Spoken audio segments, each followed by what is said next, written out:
एकनाथ षष्ठी जवळ येऊ लागली की उमरज आणि परिसरातील लोक वांगण भाकरी खाऊ द्या की र, मला भी भोसलेवाडीला जाऊ द्या की असं गाणं गुणगुणताना दिसून येतात। निमित्त असतं ते भोसलेवाडी गावच्या अनोख्या शाकाहारी यात्रेचं।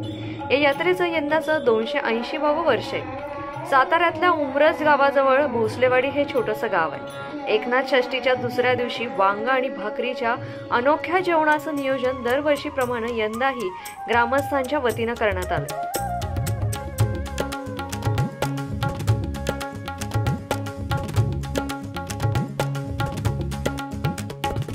तुम्ही जे हे पाहताय पुरुष मंडळी, कोण कांदा चिरतय तर कोण वांग चिरते, तर महिला वर्ग भाकऱ्या बनवण्यात व्यस्त आहे। तर ह्या जेवणाच्या नियोजनासाठी तब्बल 500 ते 600 किलो वांगी आणली जातात।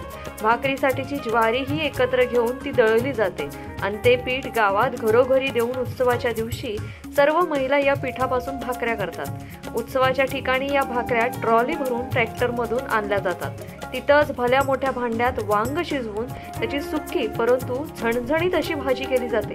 या अनोख्या जेवणाचा आस्वाद घेण्यासाठी लोक घरातून येताना कांदाही सोबत घेऊन येतात। एकनाथ षष्ठी उत्सव 2024 गेले 280 वर्षे हा उत्सव चालू आहे आणि आजची जी वांग भाकरीची जी प्रथा आहे प्रसादाची, ती सद्गुरू गोपालनाथ महाराजांनी त्यावेळी चालू केली आहे। ती तुमच्या इथं ही भोसलेवाडी ज्यावेळी 1744ला स्थापना केली त्यावेळी माझी प्रसाद म्हणून ही वांग भाकरी ही गोपालनाथांनी दिलेली आहे आणि तो प्रसाद आज नव्हे तो चालत आलेला आहे। आज मिथिला भोसलेवाडीकर सर्व ग्रामस्थ हा प्रसाद अतिशय उत्तम रीतीने बनवतात।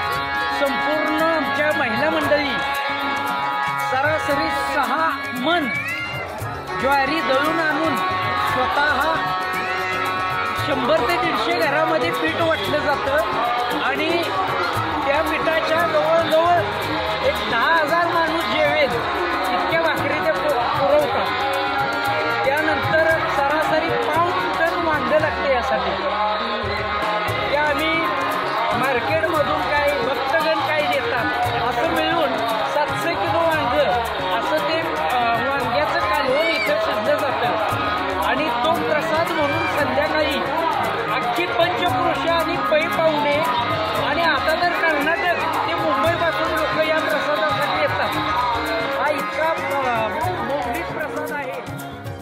या दिवशी या तिन्ही दिवशी यात्रा तिन्ही दिवशी एकत्र राहून आपलं सगळं वैर सगळं विसरून संपूर्णपणे त्यांना चरणी अर्पण नतमस्तक होतात आणि ही जी यात्रा आहे ही यात्रा पार पाडण्यामध्ये अतिशय मोलाचं सहकार्य येथील सगळे तरुण मुली असतील, मुलं असतील, म्हातारी लोक असतील, स्त्रिया असतील, सर्वजण एका दिलाने इथे येतात आणि हा कार्यक्रम अतिशय शांततेनं सुव्यवस्थेनं आणि महाराष्ट्रामध्ये एक वेगळं असं उदाहरण आहे।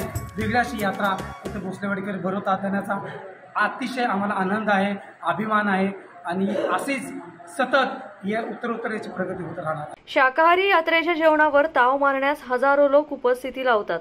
या यात्रेत कितीही लोक येऊ द्यात, पंक्ती कितीही बसू द्यात, भोसलेवाडीकर जेवण कधीच कमी पडू देत नाहीत। अशा पद्धतीने त्यांनी या अनोख्या जेवणाचं नियोजन केलेलं असतं।